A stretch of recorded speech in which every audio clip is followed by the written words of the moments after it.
Wow, qué tiempo de alabanza, me conmueve escucharlo. Les digo la verdad, yo estuve ahí cuando lo grabamos y para quienes son muy observadores se dieron cuenta que esto es el auditorio de la Avenida Nacional, el campus de la Avenida Nacional y no, estando ahí escuchando la música me hizo recordar tantos tiempos y se sentía ahí una presencia increíble, me llena de ganas vernos todos otra vez.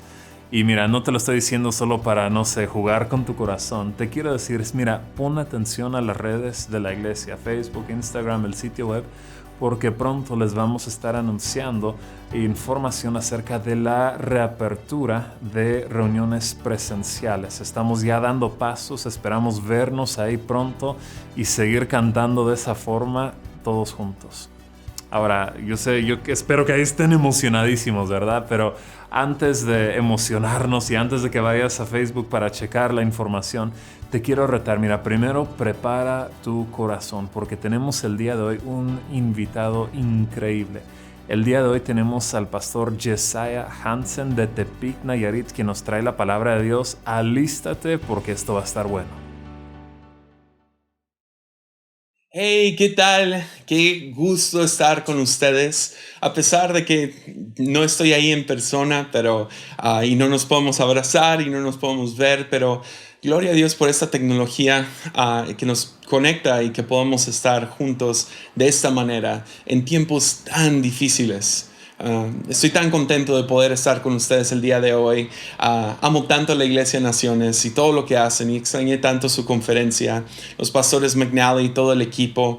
Hemos estado orando por ustedes, creyendo que Dios ha estado con ustedes en este tiempo y súper listos para, no sé, ver qué viene para su iglesia. Entonces el día de hoy tengo una palabra, algo que me ha animado y ha sido como un ancla durante los últimos 6 meses literal de esta pandemia. Ha sido como que algo que me ha mantenido firme y se los quería compartir el día de hoy. Se encuentra en Éxodo 17, versículo 1 en adelante. Nos dice: por orden del Señor, toda la comunidad de Israel partió del desierto de Sin y anduvo de un lugar a otro. Finalmente acamparon en Refidim, pero ahí no había agua para que el pueblo viviera. Así que el pueblo volvió a quejarse contra Moisés. Danos agua para beber, reclamaron. Cállense, tienes que amar el liderazgo de Moisés. Respondió Moisés: ¿por qué se quejan contra mí? ¿Por qué ponen a prueba al Señor? Mantengan eso en mente. Pero ellos, atormentados por la sed, siguieron discutiendo con Moisés. ¿Por qué nos sacaste de Egipto? ¿Quieres matarnos de sed a nosotros, a nuestros hijos y a nuestros animales? Animales siendo la economía principal de aquellos tiempos. Entonces Moisés clamó al Señor: ¿qué hago con este pueblo? Están a punto de apedrearme. El Señor le dijo a Moisés: pasa por delante del pueblo, toma tu vara, la que usaste para golpear las aguas del Nilo, y llama a algunos ancianos de Israel para que te acompañen. Yo me pararé frente a ti sobre la roca en el monte de Sinaí. Golpea la roca y saldrá agua a chorros. Entonces el pueblo podrá beber. Así que Moisés golpeó la roca como se le indicó, y el agua brotó a chorros a la vista de los ancianos. Entonces Moisés llamó a aquel lugar Masa, que significa prueba, y Meriba, que significa discusión, porque el pueblo de Israel discutió con Moisés y puso a prueba al Señor, diciendo: ¿está o no el Señor aquí con nosotros? Entonces, la razón que les leo estos siguientes pasajes es porque 2020, o sea, no creo que soy el primero en decirlo, o sea, creo que todos estamos de acuerdo que ha sido un año difícil. Para algunos ha sido terrible. O sea, ¿quién hubiera podido predecir todas las cosas locas que han sucedido este año? Ha sido un año que sinceramente creo que lo que más lo define es que es un año donde pasamos por necesidad.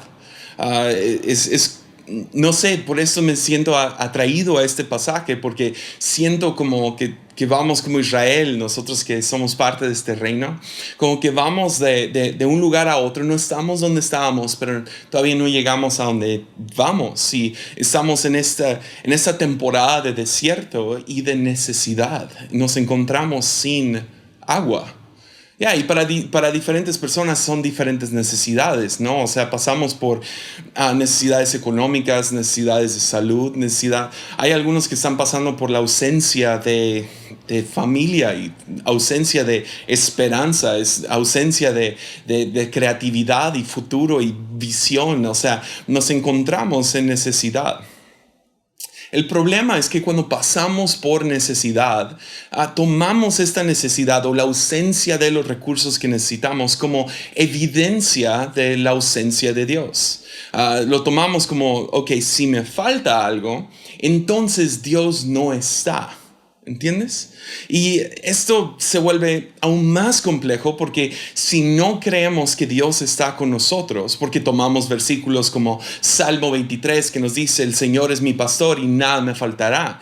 Entonces si algo me falta, entonces Dios no está. Y si Dios no está, abre camino para el temor, para gobernar nuestras vidas. Y eso es donde se pone muy feo. Empezamos a dejar que el temor empiece a dominarnos. ¿Ves? Mi hijo no tiene miedo de la oscuridad a menos de que esté solo. Creo que es lo que más tememos como seres humanos. Está dentro de nuestro ADN. Si estamos solos, sabemos que eso no es bueno. Entonces, si pasamos por necesidad, significa que Dios no está. Y si Dios no está, entonces tengo que tomar esta situación en mis propias manos. Es la razón que creo que este pasaje nos muestra muy bien cómo la cosa se mueve. Primeramente, pasan por la necesidad. ¿Dónde está Dios que nos trajo aquí a morir? Yo creo que todos podemos sentir eso en momentos, ¿no? Pero de ahí, ¿qué hacen? Se enfocan en ellos mismos. ¿A quién no le preocupa a Dios? Mi vida, la de mi familia, la de mis animales, que es nuestros recursos, ¿no? ¿Que no le importo a Dios? Entonces me enfoco en los míos, mi círculo se hace más pequeño. Pero de ahí Moisés encuentra el problema real, que es cuando sentimos que Dios no está, entonces pedimos pruebas de su presencia. Pruébame que estás conmigo. Y esto se puede ver de diferentes maneras. O sea, no sé si les tocó a ustedes ver en Facebook la gente que cuando inició esta pandemia, la gente que literal perdió el sentido común y empezaron a hablar cosas como, pues no, Dios está conmigo, entonces yo no voy a pasar por el virus. No, Dios está conmigo, entonces no tenemos que cerrar la iglesia. No, Dios está conmigo, entonces no tengo que hacer X o Y.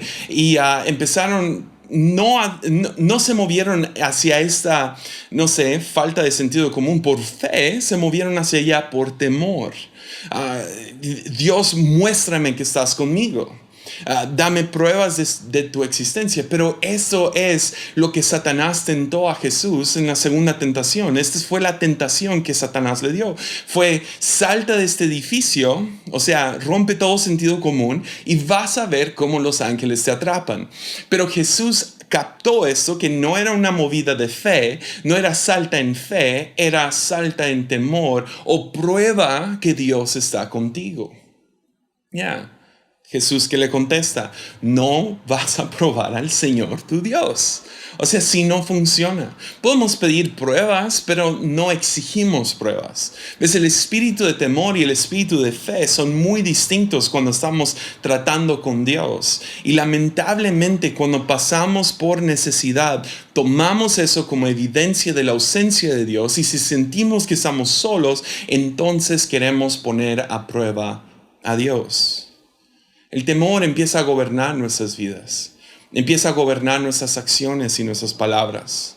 Cómo criamos a nuestros hijos, empieza a formarnos poco a poco y no nos forma como personas hermosas que somos llamados a ser, nos forma como gente muy desagradable.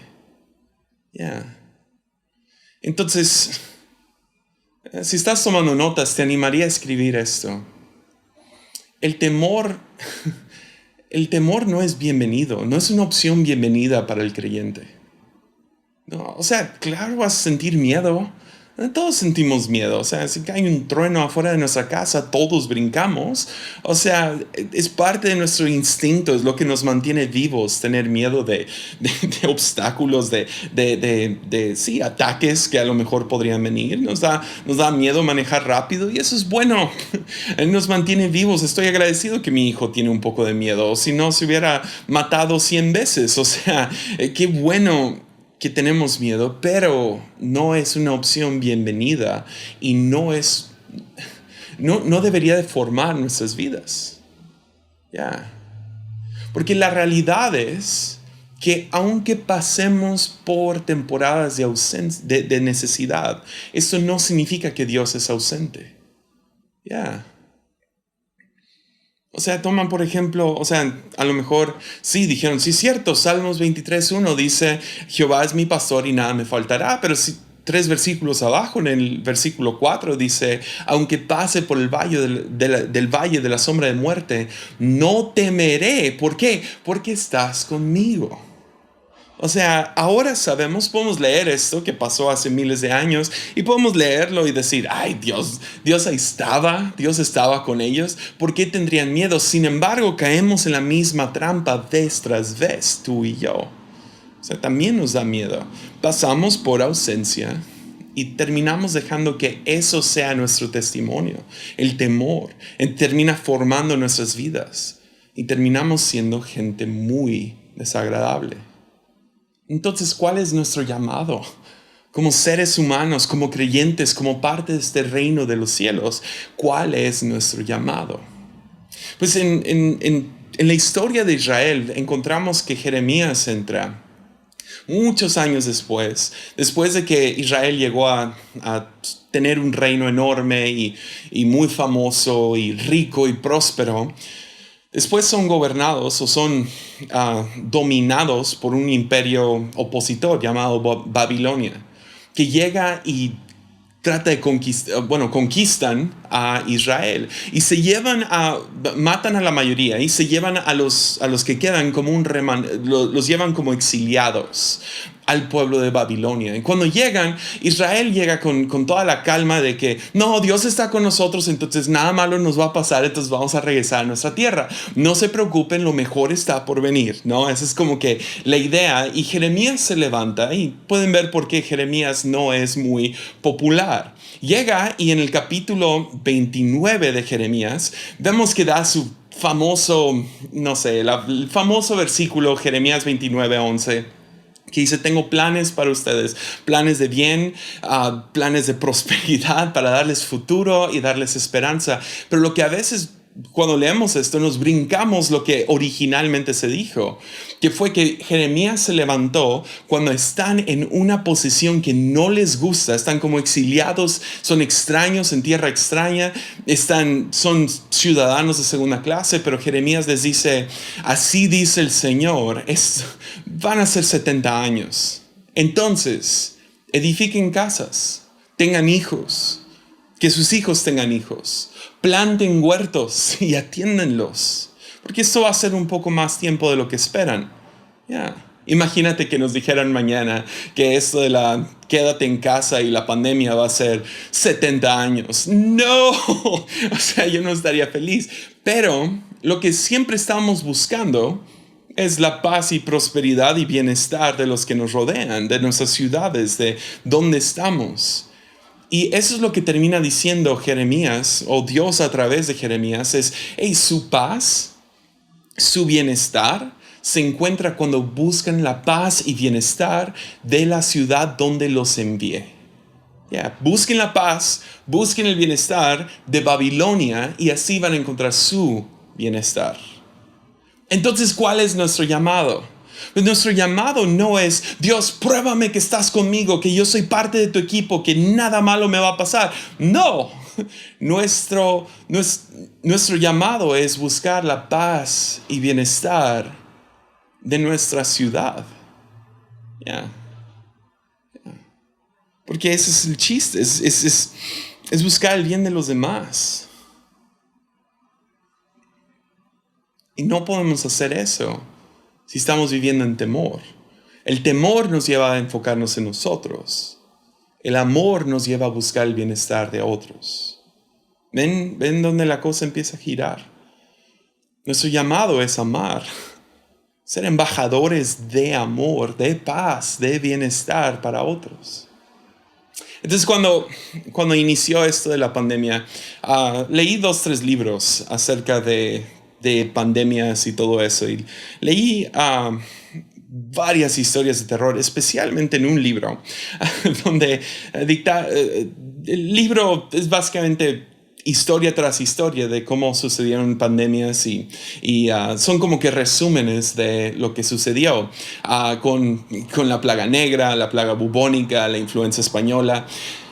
Y fue el libro de terror que más me ha dado miedo. O sea, quería aprender y saber qué onda con eso de qué onda con las vacunas, qué se hace, qué es lo que sucede en una pandemia. Entonces, por eso lo leí, pero estaba, no sé, con mucho miedo, teniendo pesadillas cada noche. Y anoté aquí en mi cuaderno algunas cosas que salieron en estos libros, nada más para que sepan qué tan oscuro se puede poner una pandemia como el que estamos viviendo ahorita con el COVID-19. ¿Ves? En la plaga negra, en más o menos 1300 a 1500, o sea, duró mucho tiempo, pero nos dicen que los historiadores nos cuentan que ciudadanos se evitaban a tal grado. Y hacían esto de la sana distancia y todo porque sabían que pues se transmitía uno a otro. Entonces, no entendían al 100 cómo funcionaba, pero se evitaban a tal grado que llegaron a que cuando un hijo de la familia se enfermaba, padres los abandonaban. Imagínate eso, que llegaras al punto donde le tienes miedo hasta tus propios hijos, a tal grado que los abandonas para morir de una terrible enfermedad como la plaga negra. Unos años después, 300 años después, te digo, duró mucho la plaga negra, cambió de nombre, o sea, circulaba el mundo y llegaba por temporadas. Y en el año 1600, por ahí, se cambió el nombre, ya sabían un poco más acerca de esa enfermedad, y le cambiaron el nombre a la plaga bubónica, pero era básicamente la misma enfermedad. Nos dice que las ciudades literal se desintegraban. O sea, yo no sé cómo está donde tú estás, pero por lo menos aquí en Tepic, la ciudad no se desintegró. Cosas siguieron funcionando. Podías ir al súper, recogían la basura, había agua. Pero en ciudades en Europa, literal, se iba la gente tan rápido que lo normal, las cosas que tomamos o sea, las cosas que necesitamos para funcionar dejaron de funcionar. Hospitales se desintegraban, la ciudad se desintegraba y literal ciudades que eran prósperas y que avanzaron. Por el temor a ese virus se rompía todo y dejaba de funcionar. O por ejemplo, en la influenza española de hace 100 años, le pegó a Estados Unidos muy fuerte. O por lo menos es donde tenemos más datos. Estados Unidos mantuvo mejor historia acerca de cómo afectó su país. Y es muy interesante cómo se parecen el COVID-19 y la influenza española. La influenza española fue mucho más grave y estaba matando a jóvenes, más jóvenes que a cualquier otra edad, y fue muy feo, pero llegó a tal grado que los hospitales se abrumaban y necesitaban ayuda. Ese fue mucho del temor con este virus, que se iban a abrumar los hospitales, como lo que sucedió en Italia y todo eso.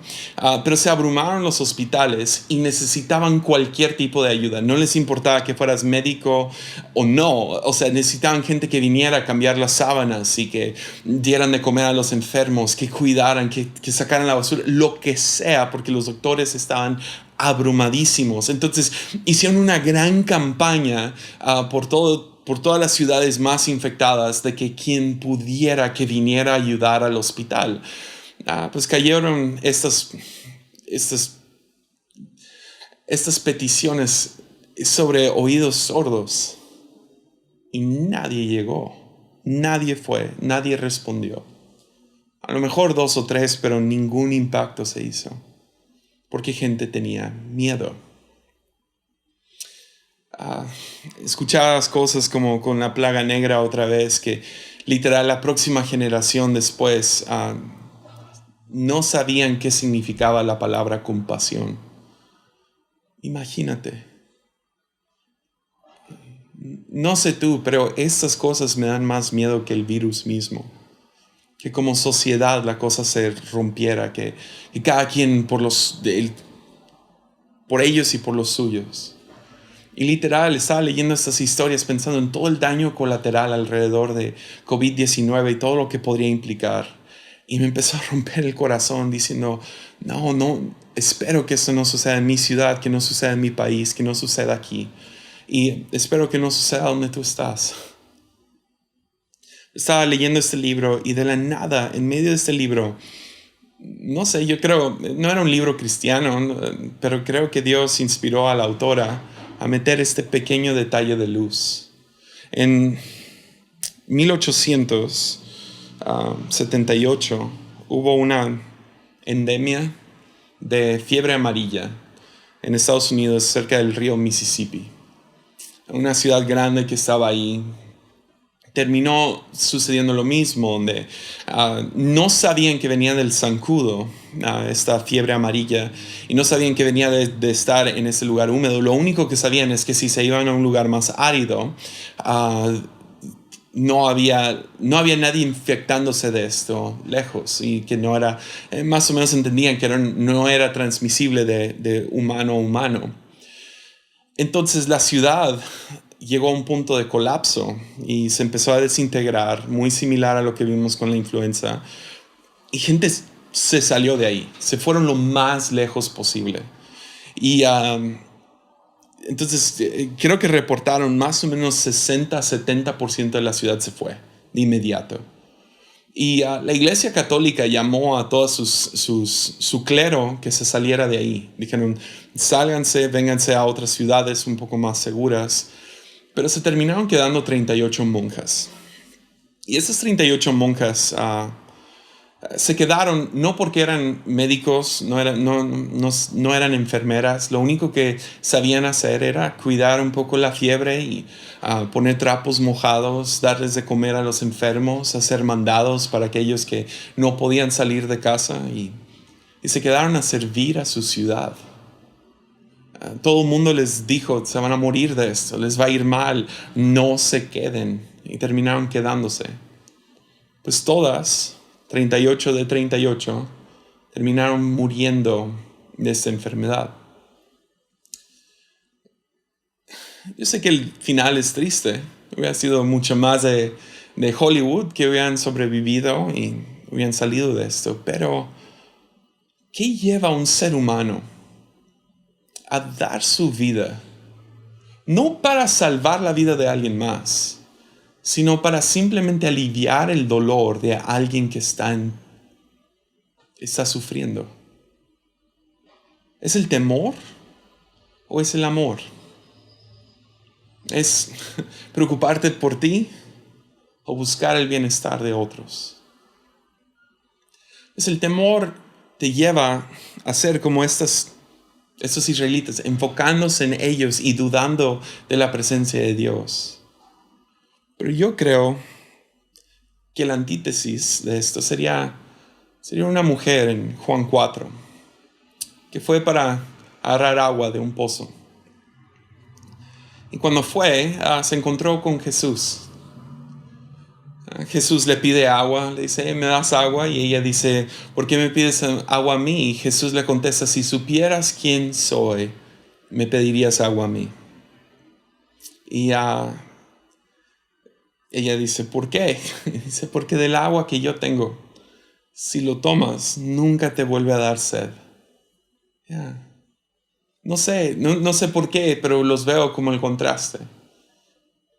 Ella ruega por esta agua muy chistosamente porque piensa que es literal, que si toma de esta agua no va a tener que regresar al pozo. Pero tú y yo sabemos que Jesús estaba hablando de algo diferente. Que en Él encontramos un amor donde aunque pasemos por tiempos de necesidad, realmente no pasamos por necesidad. Es porque está con nosotros. Que aunque pasemos por el valle de la sombra de muerte, que aunque pasemos por el año 2020, no tememos, porque Él está con nosotros. No sé tú, pero yo quiero parecerme más a las 38 monjas que a los padres que abandonaron a sus hijos. Yo quiero que mi ciudad se vea, no sé, que como iglesia brillemos en estos tiempos tan oscuros y que no dejemos que nuestra ciudad se desintegre. Que no seamos movidos por el temor, sino que, sabemos dónde hay agua. Entonces podemos ofrecer este amor, buscar el bienestar, buscar la paz de otros.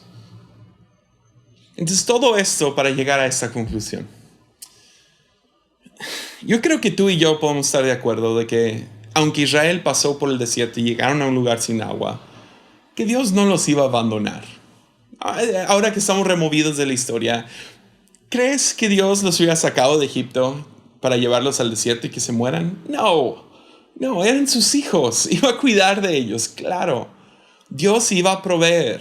Sea que fuera el momento en que ellos querían o se iba a extender la cosa, pero no los iba a desatender. Dios les iba a proveer agua.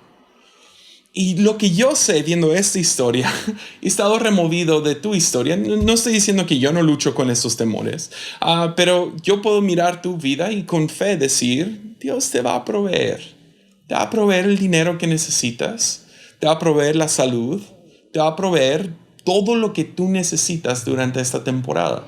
Yo sé que no se siente así, pero yo confío que tú eres su hijo y te ama y va a estar contigo. Y a pesar de que pases por tiempos difíciles, Él va a estar contigo. Lo que me enoja de esta historia es que, como su temor los lleva a probar a Dios, vean cómo se acaba. Es muy interesante. Se acaba la historia. Estaba leyendo eso aquí en mi oficina y se acaba muy interesante. Dice que entonces Moisés, después de golpear la roca, sale agua, les provee el agua porque Dios no los va a abandonar. Dice que entonces Moisés, versículo 7, llamó a aquel lugar Masa, que significa prueba, y Meriba, que significa discusión. Porque el pueblo de Israel discutió con Moisés y puso a prueba al Señor diciendo, ¿está o no el Señor con nosotros? Se pudo haber llamado, piensa en esto, se pudo haber llamado el lugar donde Dios proveyó. Se pudo haber llamado, no sé, el lugar donde salió agua de la roca. Pero no, se termina llamando Masa y Meriba, prueba y discusión. No basado en lo que Dios hizo, sino basado en la reacción de los israelitas ante la necesidad. Entonces mi pregunta es, déjalo digo así. Esta temporada es una temporada. El año viene y se va a ir, como cualquier otro año que ha pasado y como cualquier otro año que viene. Llegan y se van. Ya nunca vamos a volver a 2005 otra vez. Eso no va a suceder. 2020 es una temporada. Sea que se acabe el 1 de enero 2021, quién sabe. Esta onda podría seguir 7 años, no sé. Pero se siente como que, estamos ya llegando al final de esto. Ya estamos en los últimos meses. La cosa ya se está calmando en cuestión de que no estamos todos encerrados. Yo no estoy diciendo que eso no va a suceder otra vez. Bien, y son 70 años. Pero no voy a tratar de predecir eso. Pero lo que sí sé es que sea el tiempo que sea en unas semanas más o sean décadas más, se va a acabar. Y la pregunta que te tengo, el reto que te tengo es ¿cómo se va a llamar esta temporada en tu vida? ¿Cómo se va a llamar? Cuando se acabe este tiempo, ¿cómo se va a nombrar? Porque Moisés nombró el lugar no basado en lo que Dios hizo, sino en la reacción de los israelitas. Entonces, si se fuera a nombrar el 2020, de acuerdo a tu reacción a este año, ¿Cómo se va a llamar? ¿El año en que más tuviste miedo? ¿El año que viste más Netflix en tu vida? ¿O podría ser el año donde finalmente empezaste a servir a otros? El año en que diste más. El año en que, no sé, te acercaste más a Dios. Se podría llamar el año en que más te enojaste con tu esposo o esposa. Se podría llamar el año en que más desperdiciaste tiempo. La verdad es tu decisión. ¿Cómo vas a reaccionar? Si va a ser en temor, en indiferencia, en pánico y preocupación. Vamos a buscar cómo ser luz y sal en este tiempo. Desde que inició esta pandemia, yo y mi esposa tomamos la decisión porque teníamos miedo. Inició con miedo. O sea, ¿quién no tuvo miedo? O sea, el gobierno está cerrando todo y vamos, o sea, estamos en el negocio de eventos masivos. O sea, se va a cerrar la iglesia y cómo nos va a ir y qué significa esto. Vamos a tener que, no sé, ni sabía qué vamos a hacer en este tiempo. Y económicamente hablando, ¿cómo vamos a salir de esto? Y me acuerdo un día mi hijo, justo al principio de la pandemia, él quería un papalote que estaban vendiendo en la calle y súper barato. Y yo dije, no, hijo, estamos en una pandemia y tenemos que cuidar el dinero. Por un lado podrías decir, sí, estaba siendo responsable. Por otro lado, no era por responsable, era por temor. Entonces le dije que no. Y el Espíritu Santo medio me trajo convicción. Esa decisión no fue por responsabilidad y no fue por fe, fue por temor. Entonces nos sentamos yo y mi esposa y empezamos a platicar y nos dimos cuenta que no queríamos hacer esto basado en temor. No queríamos vivir esta pandemia en temor. Y teníamos la sospecha de que lo más fuerte que nos iba a pasar era en lo económico. Entonces decidimos justo al principio, ¿sabes qué? Vamos a tomar el paso de fe. No de ahorrar, sino de dar. Ser lo más generoso, porque no somos los únicos pasando por tiempos difíciles. Entonces vamos a dar todo lo que podamos. ¿Y sabes qué? Si hoy se fuera a acabar y salen con la vacuna o, no sé, mágicamente todos se sanan, yo podría nombrar esta temporada, podríamos, y odio hacerme el héroe, pero podríamos, porque decidimos desde el principio que esta temporada no se iba a basar en temor. Yo no creo que sea demasiado tarde para ti. Nosotros terminamos nombrando esta temporada la temporada en la que dimos más, porque fue cuando que fuimos generosos, porque dimos más cuando teníamos menos. Y las matemáticas, te digo, no tienen sentido. Literal, no tienen sentido. Siento que me he equivocado con el registro de lo que hemos dado, pero no, Dios ha sido bueno y va a seguir siendo bueno. Entonces, ¿por qué no buscar el bienestar de otros? ¿Por qué no enfocarte en buscar paz y prosperidad para otros?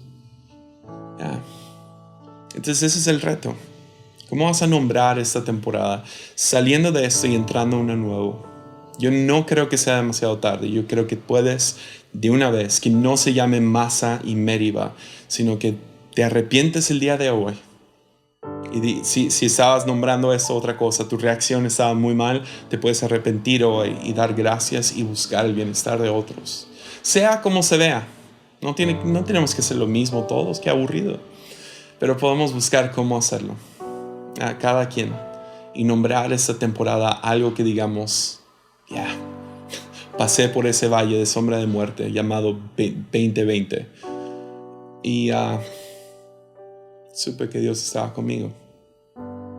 Entonces, Padre, nos arrepentimos por cualquier reacción errónea que hemos tomado ante esta temporada. Señor, te pedimos que nos llenes de fe y que expongas este temor en nuestro corazón. Cualquier área de nuestras vidas que ha sido formado por este temor. Cualquier reacción o acción que hemos tomado a causa de temor. Te pedimos que nos perdones y que nos lo muestres. Y que podamos cambiar eso. Y ser luz, ser sal, ser gente que está dispuesta a darlo todo porque sabemos dónde hay agua. En el nombre de Jesús. Amén y amén. Muchas gracias, les amo. En esta temporada, no te pierdas la bendición de dar. Puedes hacer llegar tus diezmos y ofrendas por medio de nuestras distintas plataformas. Entra a naciones.org.mx y da clic al botón de donativos. Ahí podrás donar en línea mediante PayPal. O si deseas hacer una transferencia electrónica, puedes hacerla a la cuenta BBVA 01 59 30 17 55 a nombre de Ministerios Cristianos a las Naciones, AR. No olvides, tu generosidad cambia vidas. Hola a todos, estamos muy contentos que has decidido pasar este tiempo junto con nosotros. Gracias por ver nuestro canal Iglesia Naciones en YouTube. Suscríbanse por favor y ser parte de esa gran familia. Y ayúdanos compartiéndolo con un amigo. Si te gustó, dale un like. Como siempre, gracias por tu generosidad y gracias otra vez por conectar con nosotros. Nos vemos pronto.